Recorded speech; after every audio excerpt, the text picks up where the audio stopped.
Il était incontournable dans les années 80, sur scène, au sommet des charts et sur nos écrans. Phil Collins, l'un des rares artistes à avoir vendu plus de 200 millions de disques, se tenait aux côtés de géants comme Michael Jackson et Paul McCartney. Mais aujourd'hui, approchant les 80 ans, l'icône de la musique mène une existence que peu auraient pu imaginer et que beaucoup jugent cruellement triste. D'un divorce douloureux qui a inspiré In the Air Tonight, cette chanson qu'il a utilisée pour dénoncer publiquement son ex-femme, à un mémoire revenant sur ces événements des décennies plus tard, Collins n'a jamais caché sa douleur. Mais derrière le succès se sont cachés des années de tourments émotionnels, de mariages brisés, de moqueries publiques et de déclin physique avancé. Autrefois roi de Top of the Pops, il se produit maintenant assis, à peine capable de tenir un micro. Que s'est-il passé pour Phil Collins? Et pourquoi est-il devenu la légende musicale la plus oubliée? Voici l'histoire tragique de la manière dont l'un des musiciens les plus célébrés au monde s'est effacé dans une tristesse silencieuse. C'est l'une des performances les plus emblématiques de Phil Collins. Mais derrière la musique se cachait un message discret, que peu avaient perçu à l'époque. Quand il est apparu dans Top of the Pops, un pot de peinture dégoulinant lentement à ses côtés, ce n'était pas un simple accessoire de scène. Pour Collins, c'était symbolique. Un acte de revanche mesuré destiné à atteindre son ex-femme, Andrea Bertorelli, qu'il avait quittée pour un homme peintre en bâtiment. Un décorateur, pour être exact, mais aux yeux de Collins, juste un peintre. Il savait qu'Andrea regarderait l'émission, comme des millions d'autres à travers le Royaume-Uni.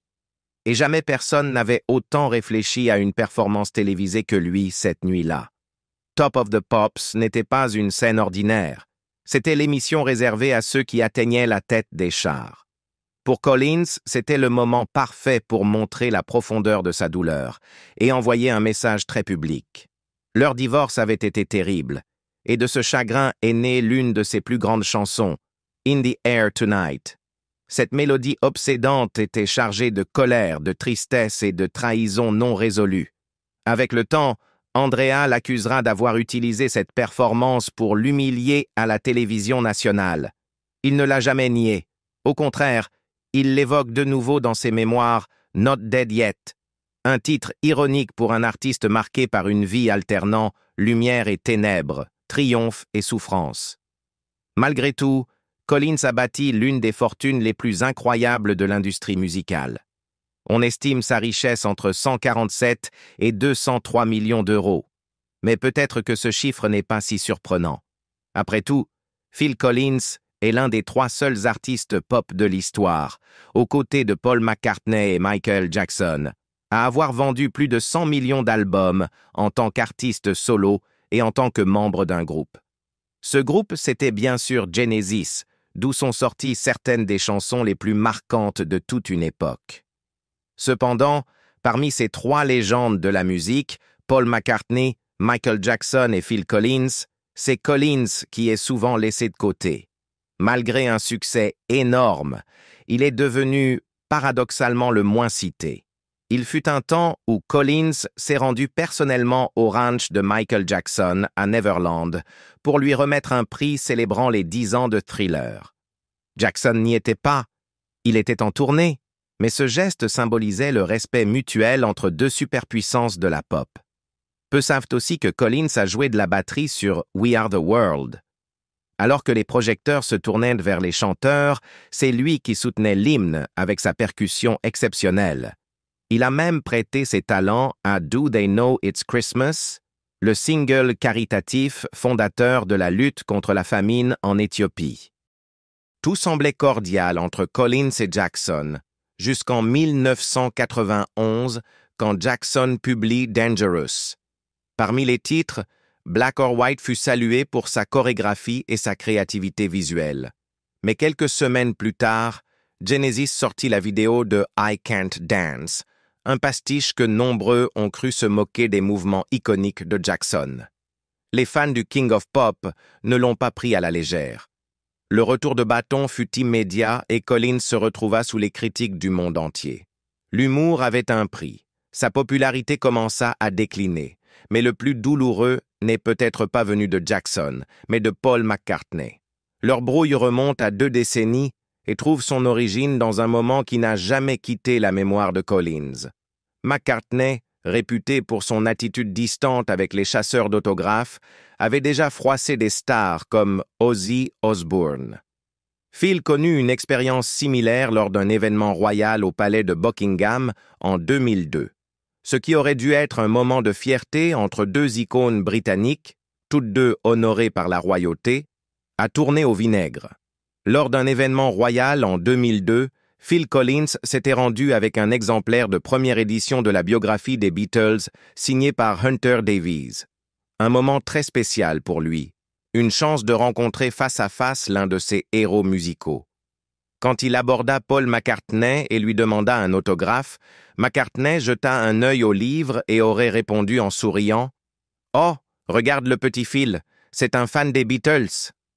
Cette phrase, même peut-être anodine pour Paul, laissa une marque indélébile sur Collins. Elle déclencha un profond sentiment d'humiliation, une infériorité que Collins ne s'était jamais attendu à ressentir.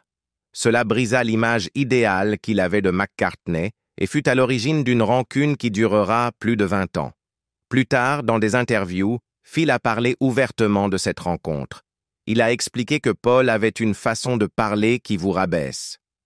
C'est comme s'il pensait « Je sais que ça doit être dur pour toi, parce que je suis un Beatle, je suis Paul McCartney, et tu dois te sentir mal à l'aise juste de me parler. » Finalement, McCartney le contacta par téléphone pour lui dire de laisser tomber et de ne plus en parler en public. Mais Collins ne renonça pas. Il estimait avoir le droit de dire ce qui le dérangeait, et il l'a toujours fait. Cette honnêteté brute s'est souvent retrouvée dans sa musique. In the Air Tonight reste l'hymne émotionnel de Collins, né non seulement de la douleur d'un mariage raté, mais d'une puissante prise de conscience. Il pouvait réussir seul. Cette chanson a marqué le début de son parcours solo, un chemin marqué par la vulnérabilité et la force inattendue. « Je suis content qu'on ne l'ait pas utilisé », disait-il à propos de son intention initiale avec Genesis. « Parce qu'évidemment, j'ai dû me débrouiller tout seul, tu sais. » Ironiquement, Collins a rejoint Genesis presque par accident. Il s'était présenté chez Peter Gabriel pour passer une audition après avoir vu une annonce dans un journal. Et il est devenu le batteur du groupe après avoir joué dans plusieurs formations plus modestes.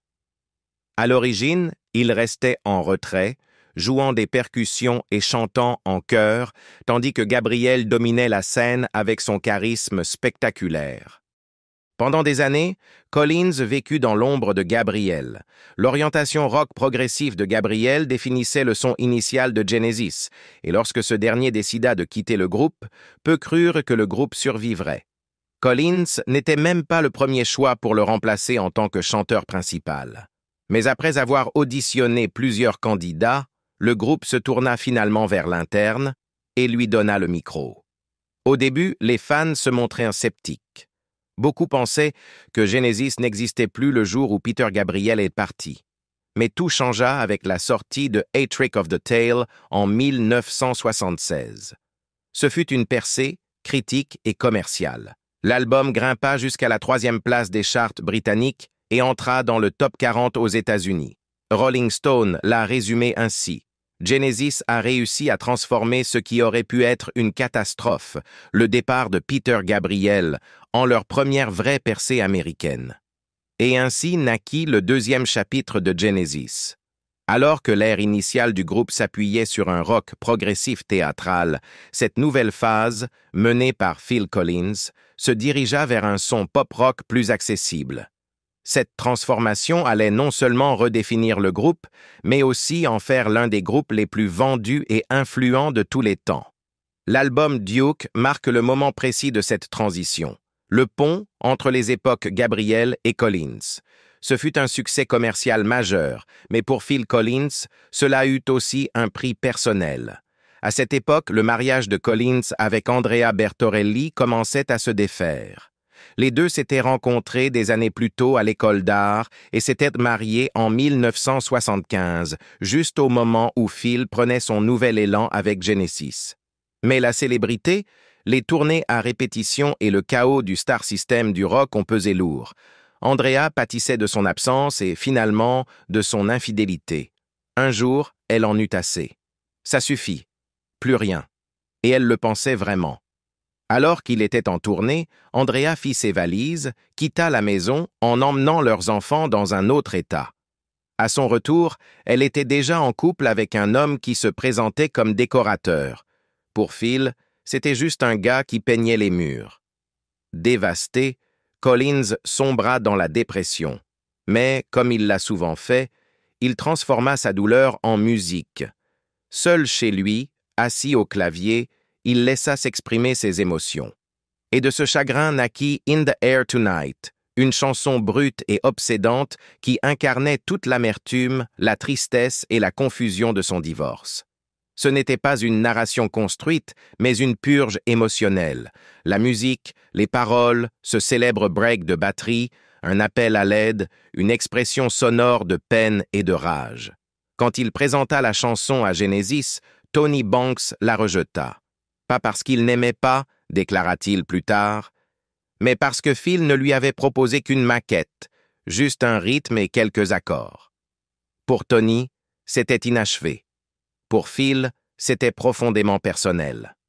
Ce refus fut le déclic. Il reprit la chanson, ainsi que d'autres titres, pour composer son premier album solo, Face Value. Sorti en 1981, ce disque fit sensation, numéro 1 dans au moins 7 pays et top 10 du Billboard 200. Les fans adorèrent, mais Andrea fut furieuse. Leur relation, déjà fragile, se dégrada encore quand Phil interpréta la chanson à la télévision nationale, assis à côté d'un pot de peinture dégoulinant. Un petit affront discret envers l'homme qui l'avait remplacé.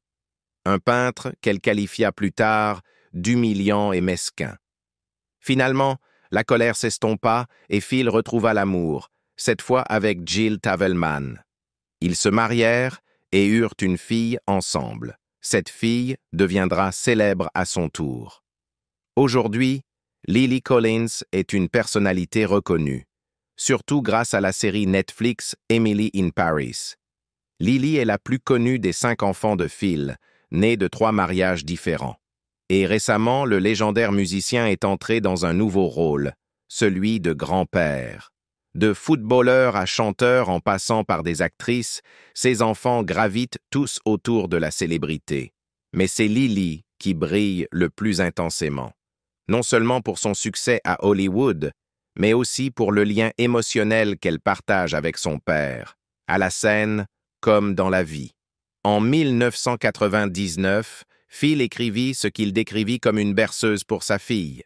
Cette chanson, You'll Be in My Heart, devint le cœur émotionnel du film d'animation Tarzan de Disney, avec des paroles comme How it pains me to see you cry. I'll protect you from anything, don't cry anymore, I'm here. La chanson résonna bien au-delà de l'écran. Elle remporta un Oscar et un Golden Globe de la meilleure chanson originale. Mais pour Collins, ce n'était pas seulement une bande-son. C'était un message adressé à Lily.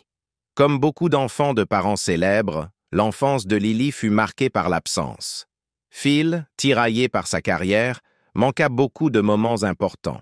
La situation fut compliquée par les tensions avec Jill Tavelman.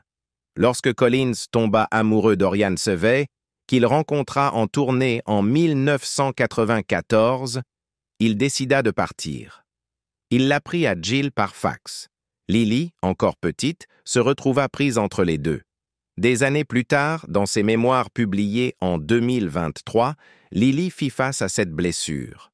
Dans une lettre ouverte à son père, elle écrivit « Je te pardonne de ne pas avoir toujours été là quand j'avais besoin de toi et de ne pas avoir été le père que j'attendais. Je pardonne tes erreurs, et bien que cela puisse paraître trop tard, je ne sais pas. » Ce fut un moment d'une grande émotion qui toucha de nombreuses personnes, surtout les parents ayant eux aussi commis des erreurs. Collins, de son côté, reconnut ses fautes. Il avoua que son absence et le tumulte entourant ses relations avait affecté Lily, la plongeant dans la dépression et des troubles alimentaires qu'elle combattit pendant des années. Certains prétendaient que son succès ne tenait qu'à son nom célèbre, mais ceux qui ont suivi son parcours le savent. Lily a forgé sa propre voie. Avec le soutien inconditionnel de sa mère, elle s'est fait un nom, non en tant que fille de Phil Collins, mais comme une actrice talentueuse à part entière. Aujourd'hui, Lily aborde avec franchise l'importance du pardon et de la guérison. De temps à autre, elle publie sur les réseaux sociaux des messages réfléchis. Des clins d'œil au passé et des signes de croissance émotionnelle, elle a hérité de bien plus que du talent. Elle possède aussi l'esprit vif de sa mère. Lors d'un événement, elle a plaisanté en disant qu'elle assistait à la soirée avec son célèbre père et a vu les journalistes légender la photo, l'actrice Lily Collins et son père. En y repensant, on peut se demander, était-il sage de la part de Phil Collins de quitter son deuxième mariage pour une femme 20 ans plus jeune? Sur le papier, sa relation avec Oriane Sevé a duré 26 ans et leur a donné 2 fils. L'un d'eux, Matthew Collins, suit désormais les traces de son père. Pas dans la musique, mais sur le terrain de football. C'est en grande partie pour ses enfants que Phil s'est tenu à l'écart de la scène un temps, voulant être plus présent auprès d'eux. Mais cela n'a pas suffi. À un moment qui a stupéfié même son entourage, Phil a découvert qu'Oriane s'était secrètement mariée à un homme beaucoup plus jeune à Las Vegas, Thomas Bates, un homme de 15 ans, son cadet, alors qu'elle vivait encore avec lui. Ce fut le début d'un combat judiciaire explosif. À un moment donné, Phil l'a expulsé de son manoir de Miami. En représailles, Oriane a commencé à vendre aux enchères certains de ses objets les plus précieux, disques d'or, trophées et souvenirs, avec des mises de départ parfois aussi basses que 1 000 $.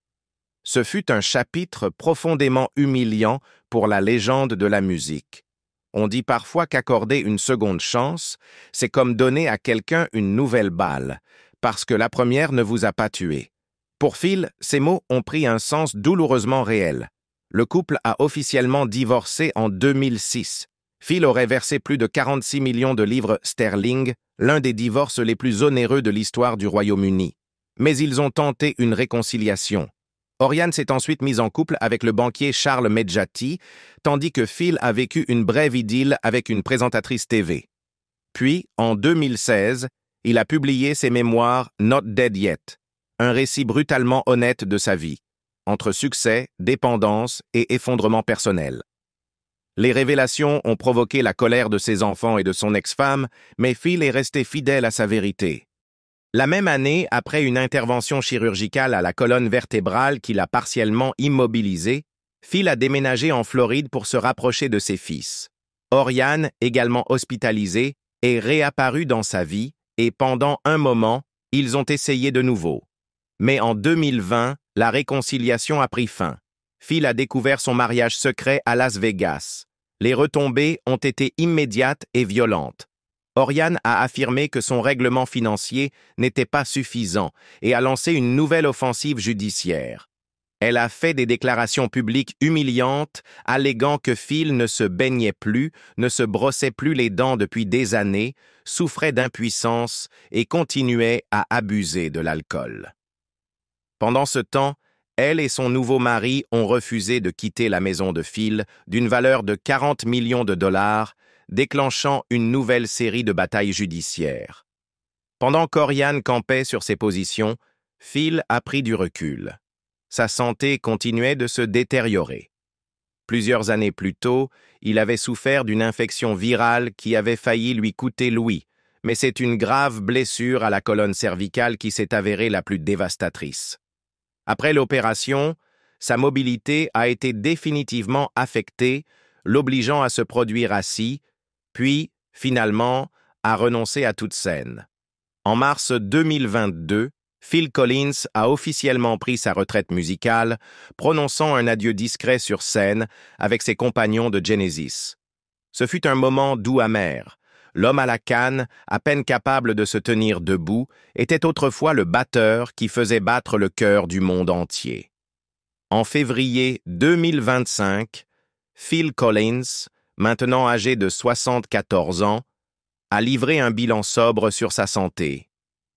J'ai été malade, très malade. Cela fait 3 ans que la légende musicale a perdu l'usage de ses fûts de batterie et son état n'a fait que se détériorer. Dans une interview accordée au magazine Mojo, l'ancien leader de Genesis a confié « Je pense encore que je devrais aller dans le studio voir ce qui se passe, mais je n'en ai plus envie. » Pour un homme qui a passé sa vie derrière une batterie, la perte est profondément personnelle. Si je ne peux plus faire ce que je faisais aussi bien que je le faisais, je préfère ne rien faire. J'ai l'impression d'avoir utilisé tous mes allers-retours. Phil a donné sa dernière performance avec Genesis en mars 2022, lors de leur tournée d'adieu, The Last Domino. Assis dans une chaise, visiblement diminuée, il a chanté pendant que son fils Nick Collins prenait place derrière la batterie. Un passage de témoin émouvant et symbolique. Peter Gabriel, le chanteur originel de Genesis, n'a pas participé à la performance mais a assisté au dernier concert à Londres. Phil n'était plus dans la même forme que par le passé, mais ils ont fait du bon travail, a déclaré Gabriel. Y être allé a été pour moi un rite de passage. J'avais fait partie de la création de Genesis. Je voulais être là à la fin. 7 mois plus tard, Phil et Nick sont apparus dans le documentaire YouTube Phil Collins, Drummer First, où ils ont évoqué le poids physique et émotionnel d'une vie consacrée à la musique. Ça commence à faire effet, vraiment, a avoué Phil. J'ai passé toute ma vie à jouer de la batterie. Ne plus pouvoir le faire est un choc. Phil a touché ses premières baguettes à l'âge de 5 ans, mais des décennies de performances acharnées ont laissé des traces sur son corps. Il souffre de lésions nerveuses, de pieds tombants et de mobilité réduite à la suite d'opérations sur la colonne en 2007 et 2015, dégâts causés par des années de mauvaise posture et l'effort physique intense de la batterie.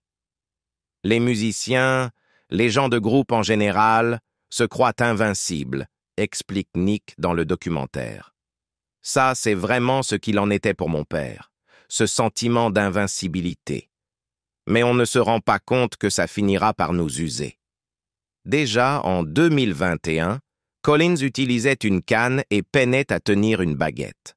Lors d'une émission sur BBC Breakfast, avant la dernière tournée de Genesis, il s'était montré franc sur les limites de son corps. « Je suis un peu handicapé physiquement, c'est très frustrant.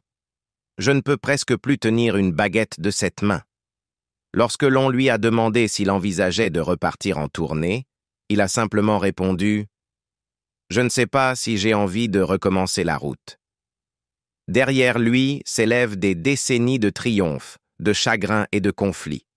Devant s'ouvrent des batailles juridiques, des épreuves de santé et l'éclipse progressive d'une carrière qui a autrefois illuminé le monde.